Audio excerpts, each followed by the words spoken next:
So Randy Arozarena got hit by a pitch to start off the game and wanted to charge the mound, but he didn't because there were like 3,000 little leaguers right there. So he didn't because it was the Little League Classic. But Victor Robles did charge the mound today after getting hit by a pitch for the fourth time in his 5 rehab starts, and by a pitcher who hit him on Tuesday and last year in the bigs. The video is on gonna probably make Sports Center. It's on r/Mariners as well.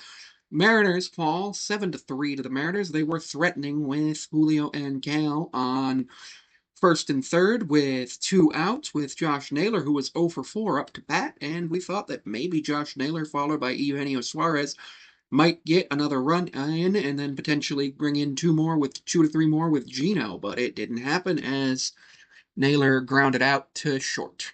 Um, the Mariners today, unfortunately, had a George Kirby that was not himself. He was throwing some balls, which is good, but he also wasn't locating his fastball well. He wasn't locating the balls well.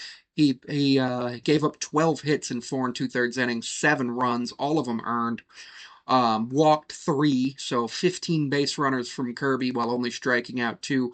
Tyler Saucedo, in his first action since being called back up from AAA Tacoma, went 2 and 1/3 innings, 1 hit, 3 strikeouts, and then Jackson Coar walked 1, gave up a hit, and then struck out 2 and got out of a jam. Which was actually really impressive that he did. The Mariners today left 10 on base, went 1 for 6 with runners in scoring position. Julio Rodriguez grounded out into a double play in the first, which was unfortunate. Um, Julio Rodriguez and Jorge Polanco each had a double. Cal Raleigh had his 47th home run in the 7th inning with 1 on, 1 out.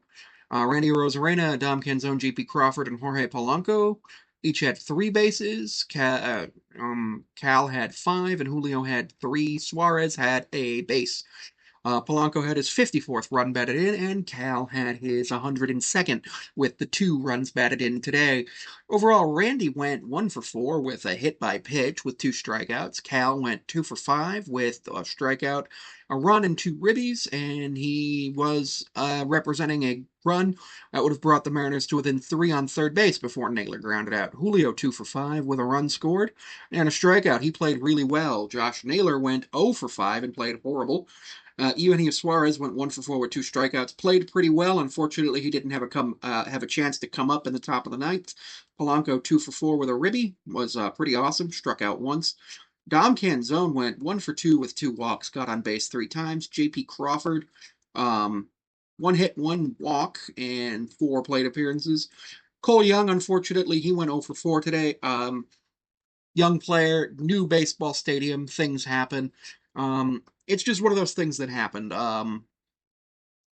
Julio and Francisco Lindor each made mistakes in the game that led to their team giving up additional runs that were not ruled errors because they were not plays that an average center fielder or an average shortstop making a reasonable effort would have made.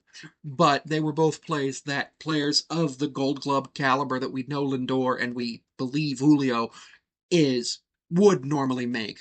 The scoring today was opened with a Francisco Alvarez double to score Pete Alonso and move Jeff McNeil to third, and Brett Beatty singled to score Francisco Alvarez. Then Mark Vientos had a sac fly. Top of the fourth, Jorge Polanco singled to Cedric Mullins to score Julio. Then Mark Vientos hit his 8th home run of the season to score Jeff McNeil and Francisco Alvarez. Then Lindor doubled on a fly ball to right fielder Dom Canzone that was deflected by Julio Rodriguez, and Cedric Mullins scored. Now, they call it a double, but they could have potentially ruled that an error, depending. I don't think it's going to change because it was ruled a hit, and you don't want to take away a hit from a player, especially with the RBIs on that. Julio called Dom off and tried to make the catch, but was unable to, and it was unfortunate that the ball ended up going down. And this is actually where George Kirby got pulled, and we brought in Tyler Saucedo. In the top of the 7th, Cal homers, and that's the end. It goes 7-3. The Mariners did not grounded into 1 double play and did not get a double play. Francisco Lindor was caught stealing on a pickoff attempt in the first inning by George Kirby. And Juan Soto stole his 20th base of the season, putting him I believe, in the 2020 club. I'm going to double check that, but I'm 99% certain he's in the 2020 club for this season. Um, yep, he's in the 2020 club. Very, very happy to see that Juan Soto is doing well in the other New York team. Mariners had 10 hits, 3 runs, 3 walks, struck out 8 times, while we issued 4 walks and struck them out 9 times. The problem was the 14 hits. Unfortunately, the biggest issue today was George Kirby was not playing well. Now, I don't know exactly what the park factor is. It looked like both teams had offense that was getting hits. The Mariners just struggled with runners in scoring position, and that's been a common thread since the end of the All-Star break, and it's very unfortunate because that's something that the Mariners absolutely need to work on if we want to actually get into the playoffs and go far in the playoffs, because without the ability to hit with runners in scoring position, we're not going to have the ability to score. We can't rely on Cal to hit a home run every time he comes up to the plate. That's just not realistic.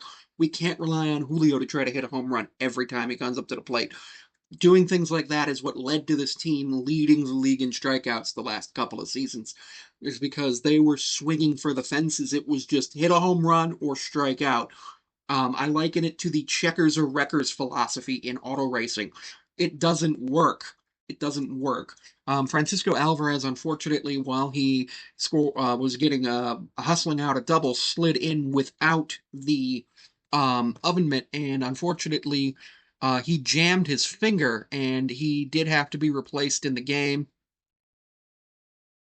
um, by Torrens. And unfortunately, it looked like it might be a little bit of a situation that's going to be a thing for the Mets for at least the rest of the week. The Mets have tomorrow off, so that's definitely going to help them. The Mariners do not. The Mariners play in Philadelphia.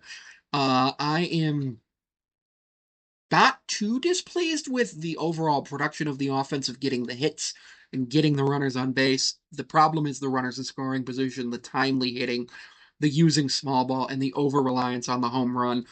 And yes, we only struck out 8 times, but we still strike out too many times. And this is unfortunately that, honestly, it's part of the problem with modern baseball. No offense is consistent. Don't forget to take some time to follow me on my other platforms. You can follow me at the YouTubes, otherwise linked in my bio, or the Trapezoid Talks is the main YouTube channel. You can book me on Cameo at Sammy5436. Patreon and other paid services platforms are also Sammy5436. You can check me out on Instagram at Sammy54362 and Samantha P54361. And I'm on Twitter and Blue Sky, though I'm not very active there. But thank you for joining me for another video. Plenty more coming up in a moment on the Trapezoid Network.